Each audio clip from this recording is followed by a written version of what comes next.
Այստեղ կանխատեսում եմ արդեն իսկ ավանդական դարձած քննադատությունը, թե մենք բաց ենք թողել դատավորների վետինգի հնարավորությունը։ Այս քննադատությունը իրականում տեղին չէ երկու պատճառով։ Նախ, ժողովրդական ոչ բռնի թավշյա հեղափոխության ժամանակ մենք պարտավորվել ենք, որ բոլոր պաշտոնյաները պետք է նոր Հայաստանում դրսևորվելու, իրենց ուժերը ներդնելու շանս ունենան եւ ճշգրիտ հավատանի մենք մնացել այդ խոստումին։ Եվ հետո Հայաստանում այսօր գործող դատավորների կազմը մոտավորապես 60%-ով նշանակվել է 2018 թվականից հետո։ Նաև չմոռանանք, որ մենք բառից բուն իմաստով 0-ից նոր հակակոռուպցիոն դատարան ենք ստեղծել 3 առաջին ատյանի վերաքննիչ եւ վճռաբեկ դատարաններով։ Բայց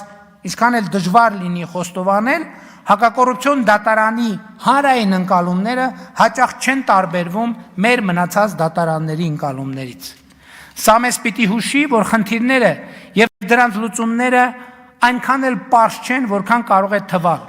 եւ վարչապետի պաշտոնից իմ 7 տարվա դիտարկումների համաձայն այս խնդիրներն առաջին հերթին կապված են այն իրավաբանական մենթալիտետի եւ կրթության հետ, որ երկար տարիներ հաստատվել է Հայաստանում։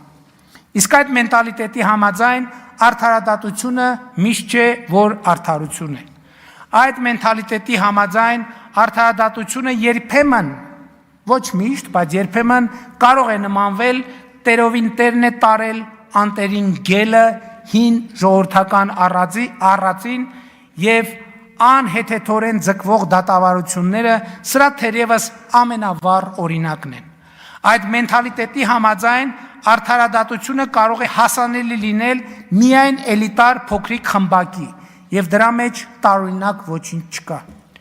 Այս տրամաբանությունը ժամանակ առ ժամանակ արտահայտվում է թե օպերատիվ, թե քննչական, թե դատախազական, թե դատավորական օղակներում։ Ամոթ է արդյոք 7 տարի վարչապետի պաշտոնը զբաղեցրած մարդու կողմից նման խոստովանություն անելը։ Իրականում կամաչեի նման խոստովանություն անել, եթե առավելագույնը առաջ չլինեի նման վիճակ չունենալու համար, սկսած դատարանների շրջափակումից, վերջացրած դատաիրավական համակարգերում աշխատավարձերի շատերի կողմից անտրամաբանական համարվող բարձրացումից, շարունակած ամենատարբեր հնարավոր եւ անհնար կադրային փոփոխություններից ու ինստիտուցիոնալ բարեփոխումներից։ Բայց նշանակում է իմ ասածն արդյոք արձանագրում, որ Հայաստանում չի եղել, չկա ու չի լինելու արդարություն, ոչ ամենևին։ Իմ ասածը նշանակում է վճռականության վերահաստատում, որ արկա իրավիճակի հետ համակերպվելուց հրաժարվում ենք եւ հրաժարվելու ենք, որ անկախ եւ արդար դատական համակարգ ունենալու նպատակը պետք է իրագործվի միանշանակ եւ աներկբա, բայց սրա համար նախ պետք է հասկանալ, ախտորոշել եւ լուծել խնդիրները եւ այս ճանապարհին լինել սկզբունքային եւ հետեւողական։ Եվ ուրախ եմ արձանագրել, որ դատաիրավական համակարգում կան բազմաթիվ մարդիկ, դատավորներ, դատախազներ, քննիչներ, օպերատիվ աշխատողներ, ովքեր վերը նշված օրակարգը իրենց անձնականն են համարում եւ պիտի աներկբա ասեն, որ այդ մարդիկ ունեն ժողովրդի, նրա ներկայացուցիչ քաղաքական մեծամասնության եւ կառավարության աջակցությունը։ Եվ այդ աջակցությունը պետք է արտահայտվի ինստիտուցիոնալ խնդիրները հասկանալով եւ դրանց լուծում փնտրելով։ Երբեմն մտածում եմ, որ արդարության եւ արդարադատության միջև առկա ճեղքի մասին ընկալումներն ու իրականությունը կարող են կապված լինել նաեւ այն խնդրի հետ, որ մենք մեր կառուցակարգերով մեր դատական համակարգը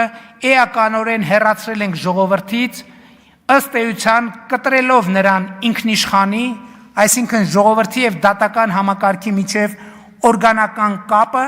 եւ առաջիկա նոր սահմանադրության ընդունման համատեքստում մենք լրջորեն պետք է քննարկենք երթվյալ ատենակալների ինստիտուտի ներդրման հնարավորությունը։ Ես գիտեմ եւ հարգում եմ բոլոր այն փաստարկները, թե փոքր երկրում, որտեղ բոլորը բոլորին ճանաչում են, խնամի ծանոթ բարեկամ կապերը շատ ուժեղ են երթվյալ ատենակալների ինստիտուտի ներդրման պարագայում մենք կարող ենք կանգնել արդարադատության չիրականացման պրոբլեմի առաջ, բայց նախ մենք այսօր էլ ենք կանգնած այդ պրոբլեմի առաջ եւ բացի այդ խնամի ծանոթ բարեկամ կապերը ինչպես եւ որքան կգործեն երթվյալ ատենակալների դեպքում նույնքան գործում են այսօր օպերատիվ աշխատողի քննիչի դատախազի դատավորի դեպքում ինչու ուրեմն չենք հրաժարվում այդ ինստիտուտներից ասելով դե քանի որ Հայաստանում խնամի ծանոթ բարեկամ կապեր ուժեղ են եկեք դատավոր չունենանք եկեք դատախազ չունենանք եկեք քննիչ չունենանք եկեք օպերատիվ աշխատող չունենանք դեռ ավելին արդարության եւ արդարադատության ոլորտում արկա խնդիրները եւ դրանց նկատմամբ մարդկանց վերաբերմունքը երբեմն այնպիսի տպավորություն են ստեղծում, թե ինչ որ այլ տեղերից այլ մարդիկ են եկել եւ մեր նկատմամբ անարդարություններ են գործում։ Այդպես չէ։ Այդ մարդիկ մեր մանկապարտեզի, դպրոցի, բուհի, աշխատավարձի, բակի, շենքի մարդիկ են։ Մեր կողքին ապրած եւ մեր կողքին ապրող։ Եվ եթե նրանց մի մասին վստահում ենք արդարությունն ու արդարադատությունը որպես օպեր աշխատողների, քննիչների, դատախազների եւ դատավորների, մյուս մասին էլ կարող ենք վստահել որպես երթվյալ ատենակալների։ Եվ այս պարագայում արդարադատությունը ինչպիսին էլ այն լինի, կտրված չի լինի ժողովրդից։ Ընդհակառակը, արդարադատությունը կլինի նույնքան կամ այնքան արդար, որքան արդար է ժողովուրդը։ Իսկ ժողովուրդը արդար է ավելի քան ցանկացած վարչապետ, ցանկացած նախարար, ցանկացած падգամավոր, ցանկացած դատավոր, ցանկացած դատախազ, ցանկացած քննիչ եւ ցանկացած ոստիկան։ Ազգային ժողովի մեծարգո